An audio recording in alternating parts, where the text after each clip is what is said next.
Guys এই প্রথম first time আজকে আমরা মেট্রো রেলে উঠতেছি। এটা হচ্ছে মেট্রো রেল যাওয়ার যে লিফট। আর ফাইনালি আমরা লিফট থেকে নেমে দেখি এখানে হাজার হাজার মানুষ দাঁড়িয়ে আছে মেট্রো রেলের টিকিট কেনার জন্য। সো হ্যালো এভরিওয়ান, তোমরা সবাই কেমন আছো? বিশেষ করে যারা তোমরা এখনো জানো না যে মেট্রো রেলে কিভাবে টিকিট কাটতে হয়, আর চলে আসলাম নিজের টিকিট নিজে কেনার জন্য। প্রথমে যখন ভাতিজার টাকাগুলো দিচ্ছিল তখন কিন্তু টাকাগুলো টোটালি নিচ্ছে। এটাও একটু তোমাদের একটু অভিজ্ঞতা হয়ে যাবে আজকে। তবে তারপর দেখি টাকাগুলো নিয়ে আবার ব্যাগ দিয়ে দিয়েছে, কিন্তু আমাদের তো সিস্টেম জানা নেই। তারপরে একটা একটা টাকা যখন দিয়েছিলাম তখনই কিন্তু দুটো টিকিটের দাম 120 টাকা নিয়ে নিয়েছে। তবে এতটা অত্যাধুনিক দেখে আমার কাছে বেশ ভালোই লেগেছিল। কেমন জানি হয়ে গেল, দেখো এক পাশ দিয়ে টাকা দিলাম আর ওই পাশ দিয়ে দেখো কিভাবে টিকিট গুলো বের হচ্ছে। আমরা যেহেতু দুজন ছিলাম আমাদের কিন্তু দুটো টিকিটই বের হয়ে গিয়েছে। আর তোমরা হয়তো জানো না, আমি কিন্তু বাংলাদেশে এই প্রথম মেট্রো রেলে উঠেছি। এই যে দেখো হাতে নিয়ে নিলাম স্বপ্নের মেট্রো রেলের টিকিট। আচ্ছা তোমরাও কি কখনো মেট্রো রেলে উঠেছো? অবশ্যই জানাবে কিন্তু। আর এই মুহূর্তে আমরা উঠে যাব 3 তলাতে টোটাল, কেননা 3 তলাতেই কিন্তু মেট্রো রেলের স্টেশনটা। আমরা তো প্রথমে উঠেছিলাম নিচ তলায়, কারণ নিচ তলাতে টিকিট কাউন্টার। আর ফাইনালি দেখো আমরা চলে আসছি মেট্রো রেলে। এখানে এসে দেখি একটা ট্রেন অলরেডি চলে আসছে।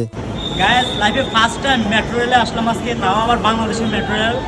আর আমাদের ঢাকাতে কিন্তু অনেক যানজট ছিল, আর এই যানজটের মধ্যে কিন্তু মেট্রো রেলটা অনেক উপকার হয়েছে মানুষের। এখানে দেখো সবাই কিন্তু সিরিয়াল মেনটেন করে উঠতে হয় গাড়িটাতে। তবে এখানকার মানুষের ডিসিপ্লিন দেখে কিন্তু আমার ভালোই লেগেছে। আর সাথে ছিল আমাদের ভাতিজা, সবাই কিন্তু সিরিয়াল মেনটেন করে চললে কোনো ঝামেলাই হয় না। আগে বের হতে দিতে হয়, তারপরে কিন্তু সবাই উঠতে পারে। এদিকে ভাতিজা সিএম বলছিল কাকা আমাকেও একটু ভিডিও করে দাও। ফাইনালি কিন্তু আমিও এখন উঠে গিয়েছি মেট্রো রেলে। তবে প্রথম প্রথম যখন উঠেছি তখন কিন্তু টোটালি মানুষ ছিল না আমাদের বগিতে। তারপর স্টেশন বাই স্টেশন কিন্তু দেখো কিভাবে মানুষে ভর্তি হয়ে গিয়েছে। তবে আমরা চাইলে কিন্তু বসতে পারতাম, কিন্তু এখানে অনেক সিনিয়র সিটিজেন ছিল যার কারণে কিন্তু আমরা দাঁড়িয়ে দাঁড়িয়ে গিয়েছি। আর আমাদের গন্তব্য ছিল মতিঝিল থেকে মিরপুর 10-এ। এই পর্যন্ত কিন্তু মোটামুটি আমরা 10টা স্টেশন পার করেছি। আর এখানে ডিসপ্লেতে উঠেছে কিন্তু পরের স্টেশন কিন্তু সচিবালয় আসতেছে। সত্যি এই ঢাকা শহর কিন্তু একটা স্বপ্নের শহর ছিল একটা সময়। শুনেছি ঢাকা শহর আসলে নাকি ঢাকায় টাকা ওড়ে। আর আশেপাশের কত বড় বড় বিল্ডিং তা কিন্তু আমরা ছোটবেলায় স্বপ্নের মতো ভাবতাম। আর মেট্রো রেল থেকে কিন্তু বাইরের ভিউটা জাস্ট অসাধারণ লেগেছিল আমার কাছে। তারপর ফাইনালি আমরা মিরপুর 10-এ চলে এসেছি। আর ফাইনালি কিন্তু